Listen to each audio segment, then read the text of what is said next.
नमस्कार एंड जय Hind students. Well students, जैसा कि हमने लास्ट वीडियो में डिस्कस किया था चैप्टर नंबर 10 के, हमने लास्ट वीडियो में बात करी थी बेसिक टर्म्स के बारे में हमने डिस्कस किया था।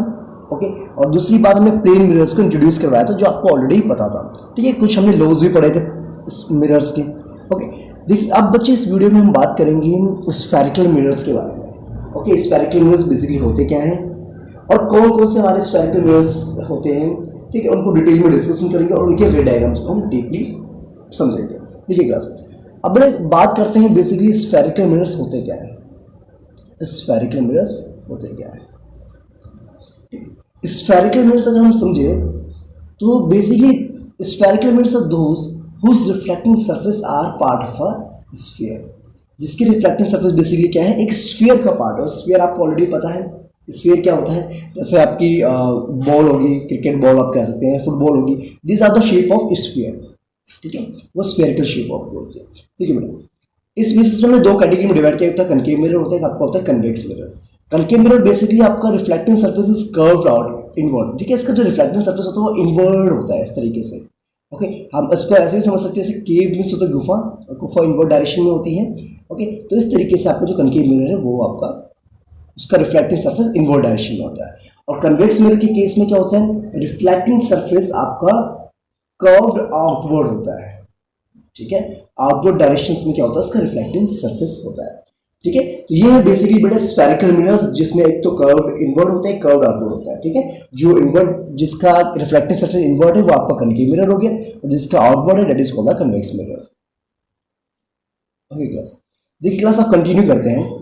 Different parts of spherical mirrors के बारे में बात करते हैं कि अगर हमारे पास एक स्फेरिकल मिरर्स है तो उसके लिए हमें क्या क्या पढ़ना पड़ेगा, क्या क्या उसके अंदर एक्चुअली में पार्ट्स होते हैं उसके। ओके, वो डिटेल में हम यहाँ पर डिस्कस करेंगे। हमने यहाँ पर बेसिकली बेटा इस जो पिक्चर में हमने कनकेव मिरर को कंसीडर करके चल रहा है, इसको कनकेव मिरर को, concave mirror. Okay, concave mirror को हम यहाँ पर कंसीडर करके चल रहे हैं। ओके, आप इसमें बेटा इसके अलावा आप कन्वेक्स मिरर भी यूज कर सकते हैं, कोई दिक्कत की बात नहीं। ठीक है, पार्ट्स उसमें भी सेम ही होंगे। ओके, देखिए बात, देखिए क्लास में अब एक्चुअली में मैंने आपको बताया था ये जो आपका स्फेरिकल मिरर्स आपके हैं जिसमें आपके कनकेव मिरर है, ये बेसिकली ऑब्वियसली बात है बेटा ये क्या आपका एक स्फीयर का पार्ट है। ओके, अगर मैं स्फीयर को पूरा कंप्लीट करूं तो इसका ऑब्वियसली बात एक सेंटर होगा, होगा कि नहीं होगा। उस सेंटर को हम कहते हैं सेंटर ऑफ कर्वेचर। क्या कहते हैं, centre of curvature. Are you getting my point? ठीक क्लास। ओके, बेसिकली जो सेंटर आपका है स्फेरिकल मिरर का, जिस स्फीयर का ये स्फेरिकल मिरर पार्ट है उसके सेंटर को हम कहते हैं सेंटर ऑफ कर्वेचर कहते हैं। ओके, और दूसरी बात जो ये आपका स्फेरिकल मिरर है इसके सेंटर को हम कहते हैं पोल। ओके, बाकी इसकी डेफिनेशंस भी हम एक बार देख लेंगे। ओके, और एक बच्चे जो लाइन आपकी पास ऑन होती हुई जा रही है सेंटर ऑफ कर्वेचर से और इस मिरर की पोल से, ये बेसिकली ना आपकी इमेजिनरी लाइन होती है जिसको आप प्रिंसिपल एक्सिस के नाम से जानते हैं। ओके, और दूसरी बात बेटा देखो, इन्फिनिटी से जो लाइट रेज आपकी आ रही है, लाइट रेज जो आपकी आ रही है वो रिफ्लेक्टिंग सरफेस से स्ट्राइक होने के बाद, इस कनकेव मिरर से स्ट्राइक होने के बाद वो एक पार्टिकुलर पॉइंट पर जाकर के मीट हो रही है, यानी कि all the light rays converging at a particular point. तो उस पॉइंट को उन्होंने नाम दे दिया प्रिंसिपल फोकस। ठीक है class. Okay okay, but in the case of convex mirror के केस में क्या होता है बेटा, कन्वेक्स मिरर आपका इस तरीके से होता है, कुछ देखो इस तरीके से। ठीक है, अगर लाइट रेज यहाँ से इन्फिनिटी से आपकी आ भी रही है यहाँ पर इसमें, ठीक है, तो ऐसा लगता है कि वो फोकस पर जा रही है, लेकिन वो क्या करते हैं, डाइवर्स हो जाते हैं अपने पास से। It get diverse after reflection. ठीक है, और ये जो पॉइंट होता है जहां पर हमें लगता है कि बेसिकली ये जो क्या कहते हैं लाइट रेज जाकर के meet appears to be meet, ठीक है, लगता है कि वहां पर मीट हो रही है और वहां से आकर के डाइवर्स हो रही है, तो उस पॉइंट को भी हम कहते हैं प्रिंसिपल फोकस कहते हैं। ओके, बट यहाँ पर क्या हम बात कर रहे हैं कन्वेक्स मिरर में, तो कन्वेक्स मिरर में क्या होता है, बिहाइंड द मिरर आपका होता है फोकस। It's clear? ओके, अगर फिर भी आपको नहीं समझता कमेंट करके मुझे बता सकते। देखिए क्लास, अब वन बाय वन हम देखते हैं कि पोल एक्चुअली होता है क्या। देखो डेफिनेशन की बात करें, it is the mid point of the reflecting surface of a spherical mirror. Okay, spherical mirror का जो मिड पॉइंट है मैंने आपको बताया था, इसका जो मिड पॉइंट है this one is called the pole. Okay, centre of curvature basically क्या होता है, centre of that imaginary sphere of which mirror is a part is represented by capital C. ठीक है, मैं आपको ऑलरेडी बता चुका हूँ। यानी कि जिस स्फीयर का ये स्फेरिकल मिरर पार्ट है, ओके, उसे बेसिकली हम कहते हैं, उसके सेंटर को हम बेसिकली कहते हैं सेंटर ऑफ कर्वेचर, और उसकी डिनोट किससे करते हैं हम? कैपिटल सी से इसको हम डिनोट करते हैं। ठीक क्लास? अब देखिए क्लास, प्रिंसिपल एक्सिस की हमने बात करी थी। It is an imaginary line passing through centre of curvature and the pole. ये बेसिकली क्या है बेटा? एक इमेजिनरी लाइन है, ओके, जो सेंटर ऑफ कर्वेचर से पास होती हुई जा रही है और पोल से भी जो है सीधी निकल जाती है। ये एक्चुअल में कोई ऐसी लाइन नहीं है, ये हम एज्यूम करके चलते हैं, इमेजिनरी लाइंस आपकी होती है इस तरह से। ठीक है, और प्रिंसिपल फोकस के बारे में मैंने आपको बताया था, जैसे a point on a principal axis at which all the letters coming parallel to the principal axis actually meet in case of the concave mirror or appears to be diverse from in case of the convex mirror is called the principal focus. Okay class, जैसे मैंने आपको already बताया था, concave mirror के case में क्या होता है, जो लाइट रेज आपकी बिल्कुल पैरेलल आ रही है प्रिंसिपल एक्सिस के, वो जो मिरर की स्ट्राइक होने के बाद वो रिफ्लेक्ट बैक होती है, तो वो एक पार्टिकुलर पॉइंट पर जाकर के मीट करती है। उस पॉइंट को उन्होंने क्या नाम दे दिया? प्रिंसिपल एक्सिस नाम दे दिया।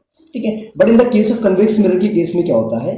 ठीक है, सपोज कि ये आपका कन्वेक्स मिरर है और ये इसकी प्रिंसिपल एक्सिस है और यहाँ से लाइट रेज आपकी आ रही है इस तरीके से, और इसका क्या है?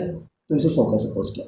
अब एक्चुअली क्या, लाइट रेज जो यहाँ पर स्ट्राइक होने के बाद यहाँ से जो डाइवर्स जाएगी और ऐसा लगेगा कि वो प्रिंसिपल फोकस से डाइवर्स हो रही है। ठीक है, तो इस पॉइंट को हम क्या कहते हैं? प्रिंसिपल फोकस कहते हैं। ओके क्लास, बात समझ में आ गई? क्लियर है? Okay, that's good. अब देखिए बेटा, यहाँ पर बात लिखी हुई है, प्रिंसिपल फोकस जो होता है कनकेव मिरर का, वो रियल होता है, वो एक्चुअल में एग्जिस्ट करता है। ठीक है, क्योंकि वो front of the mirror actual में इमेज आपकी बनती है। बट लेकिन हम बात करें जब कन्वेक्स मिरर के केस में, तो उसका प्रिंसिपल फोकस जो होता है वर्चुअल होता है, जैसे मैंने आपको यहाँ पर दिखाया, देखो वर्चुअल है, ये बिहाइंड द मिरर आपको लग रहा है। ठीक है, ओके, एग्जैक्टली इसलिए देखो यहाँ पर दे रखा है, all the writers coming from infinity, जो है एक पार्टिकुलर पॉइंट पर जाकर के मीट हो रही है, उसको कहते हैं हमने principal focus of a concave mirror. Okay, अब यहाँ पर क्या हो रहा है, जब लाइट रेज आपकी आ रही है, देखो parallel to the principal axis, वो ऐसा लगता है कि वो जो है ना डाइवर्स हो रही है फ्रॉम द पार्टिकुलर पॉइंट, और उस पार्टिकुलर पॉइंट को उन्होंने नाम दिया प्रिंसिपल फोकस नाम देते हैं। ये बेसिकली बिहाइंड द मिरर होता है इसका प्रिंसिपल फोकस कन्वेक्स मिरर का, और इसका क्या होता है? In front of the mirror होता है। ओके, और इसी वजह से हम क्या कहते हैं? कनकेव मिरर को कन्वर्जिंग मिरर कहते हैं, because it converging all the lighters coming from infinity. ठीक है, ये क्या करता है? जितनी भी लाइटर्स आपकी इन्फिनिटी से आ रही है, उसको एक पार्टिकुलर पॉइंट पर जाकर के फोकस कर देता है, कन्वर्स कर देता है, एक पॉइंट पर जाकर के मीट कर देता है। ठीक है, इसको हम डाइवर्जिंग मिरर कहते हैं, कन्वेक्स मिरर को, बिकॉज यहाँ पर हो क्या रहा है? बेसिकली लाइटर्स तो आ रही है, ठीक है, स्ट्राइक होने के बाद डाइवर्स हो जा रही है। ठीक है बच्चे, क्लियर बात है? ओके, अब बेटा बात करते हैं अपर्चर क्या होता है। Aperture is basically diameter of the reflecting surface of a spherical mirror. देखो बेटा, ये जो आपका, सपोज कि मैंने यहाँ पर ये आपका स्फेरिकल मिरर है, ठीक है, इसकी जो डायमीटर है, यानी कि ये जो यहाँ से लेकर के यहाँ तक का ये डिस्टेंस है, ठीक है, that is called the aperture. इसको हम अपर्चर कहते हैं। ठीक है, देख लेंगे बेटा spelling. Okay, this is called the aperture. Okay class, तो इसको अपर्चर कहते हैं। फोकल लेंथ क्या होता है? Basically focal length the distance between principal focus and the pole of a mirror is called focal length. देखो बेटा, यहां से लेकर के, कहां से लेकर के? इस पॉइंट से लेकर के, पोल से लेकर के इस पॉइंट तक, प्रिंसिपल फोकस तक, ये जो डिस्टेंस आपका दिस वन, इसको हम कहते हैं फोकल लेंथ कहते हैं। और इसको डिनोट कैसे करते हैं? हम स्मॉल एफ से हम इसको डिनोट करते हैं। It's clear? ओके दा। अब रेडियस ऑफ कर्वेचर क्या होता है? रेडियस ऑफ कर्वेचर बेसिकली जो सेंटर ऑफ कर्वेचर आपका है और ये जो पोल है, ठीक है, इसके बीच का जो डिस्टेंस है, ठीक है, the distance between the centre of curvature and the spherical mirror is called the radius of curvature. Okay, तो ये बेसिकली क्या हो गया आपका? रेडियस ऑफ कर्वेचर हो गया। ठीक क्लास? ठीक है, एक रिलेशन यहां पर आता है बेटा, देखो, जो रेडियस ऑफ कर्वेचर होता है बेसिकली वो क्या होता है? ट्वाइस होता है किसका? फोकल लेंथ का। ओके, यानी कि अगर फोकल लेंथ आपकी यहां से लेकर यहां तक है, तो उसका डबल जो होगा क्या होगा? वो आपका रेडियस ऑफ कर्वेचर होगा। ओके क्लास, तो ये थे कुछ बेसिक टर्म्स आपके स्फेरिकल मिरर से रिलेटेड जो आपको पता होना जरूरी है। ठीक है, अब बच्चे हम बात करेंगे कुछ रे डायग्राम्स के बारे में।